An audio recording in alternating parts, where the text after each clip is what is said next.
Alan Dufrain had always believed that the scariest thing about his job was the boredom. As a senior scientist at the British Museum of History, his days consisted of examining mummified remains, dry, lifeless husks of humanity sealed away for centuries. To him, the mystery of mummies had long since dried up. Each brittle corpse was just another cog in the slow grind toward retirement, and yet, in his 63 years, Alan had never once considered the possibility of fear taking on a new shape until that Thursday. It began like any other day. The weather outside was grim.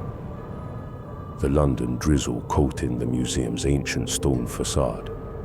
Alan poured his coffee, black as usual, and skimmed the newspaper headlines. His colleagues chatted nearby, voices blending into the background hum. He noted none of their names. Names weren't important, only routine mattered. When Alan retrieved the mummy assigned to him that day, he noted nothing unusual at first. The sarcophagus was ornate but unremarkable. Another relic pulled from the sands of Egypt, catalogued, boxed and shelved until it was his turn to poke and prod. He wheeled it into the scanner room, set it up, and wandered off to refill his coffee while the machine did its work. The results came in quicker than usual, accompanied by a strange beeping. Alan frowned as he sipped his coffee and glanced at the screen. His hand froze mid-sip, coffee sloshing over the rim of his mug. The image on the scanner was impossible. Beneath the mummy's decayed wrappings lay the skeletal remains of a humanoid figure, only it wasn't human. Its elongated skull tapered into a grotesque point, with eye sockets that seemed to stretch unnaturally wide. The limbs were spindly, too long, almost insect-like. It was a textbook depiction of a grey alien, the kind conspiracy theorists raved about, and yet here it was undeniably real, nestled within the remains of an ancient Egyptian. Alan chuckled nervously. Bloody prank, he muttered to himself.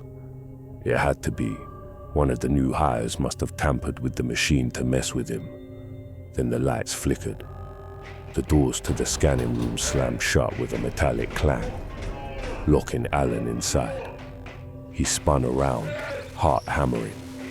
The computer screen blinked furiously, text scrawling across it in jagged bursts. Anomaly detected. Safe zone activated. Quarantine in effect. Safe zone. Quarantine, Alan muttered. His pulse quickened. This wasn't a prank. His mind raced for explanations, but none came. From the corners of the room, mechanical arms unfolded, their spindly appendages bristling with surgical instruments. Alan backed away instinctively, pressing himself against the cold, tiled wall. "Hey," he shouted. "What the hell is this? I'm still in here." The computer continued its eerie chant. Legitimate alien specimen detected. Host identified. Begin extraction. "Host," Alan barked. "What bloody host?" The arms descended on the sarcophagus, their blades whirring. Alan watched, helpless, as they cut through the ancient wrappings with surgical precision. Beneath the layers of linen, something wet and slimy glistened under the harsh fluorescent lights. It wasn't a body, not in any human sense. It was a pulsating sack of translucent membrane oozing with viscous fluid. Something moved inside it, shifting and writhing like a creature trapped in a nightmare. Alan gagged. Jesus Christ.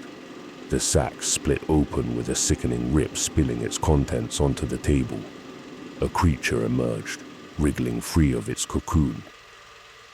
It was small, no larger than a cat, but its appearance was anything but ordinary. Its skin was grey and slick, covered in a sheen of mucus. Tentacles sprouted from its body, writhing and searching. Its eyes, or what Alan assumed were eyes, glowed faintly, an unnatural piercing white. The computer spoke again. "Host ready. Initiating transfer."